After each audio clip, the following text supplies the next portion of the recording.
Hi folks, I'm Matt and welcome to My Expanded Universe, a show where I go through the entire EU in chronological order as best I know how. Folks, we're going to talk about four comic book stories today, all written by Mary Jo Duffy. The first one is issue 75.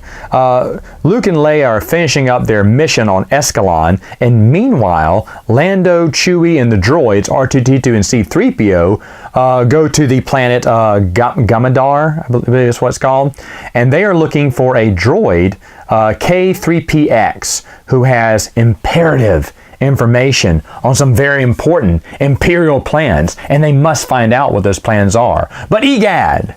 It turns out to be another trap by Vader that they fell into. Curses. Alright, so at least the three that fell into it are Lando, Chewie, and C-3PO, which leaves R2-D2 to save them in Star Wars issue number 76, which he does.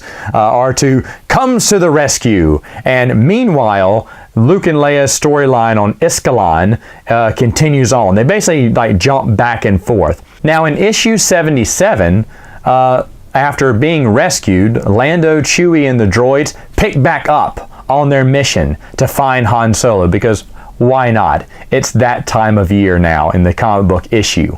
Meanwhile, Luke and Leia have finished their mission with Escalon, and they're moving on to their next mission. Yes, another mission. And they're going to the Cabra Station. It's like the Rebels didn't have anyone else who could go on this mission. I mean, it's like, and I know I've said this before, but in the Rebellion era, it is like 1 minute after the next. They go from one mission to the next, to the next, to the next. When these people find time to eat or go to the bathroom or, just chill, get some sleep. And do you have to use all your top, most important, leaders of the rebel cause? Of course you do, or the comic book won't sell. So I understand that, but one of the issues with the Rebellion era is that everything is so tightly condensed here. And it's like after they're done with one adventure, they're on to the next one. Okay, now we're finished this mission. We just got a call for another mission. Let's go straight to there. It's like, geez, take a break every once in a while. Say no. Moving on to issue number 79, Lando and Chewie go undercover to see if they can discover where Han Solo was taken to. And lo and behold, they find out the spot. It is Tatooine. He was sold by Jabba, duh!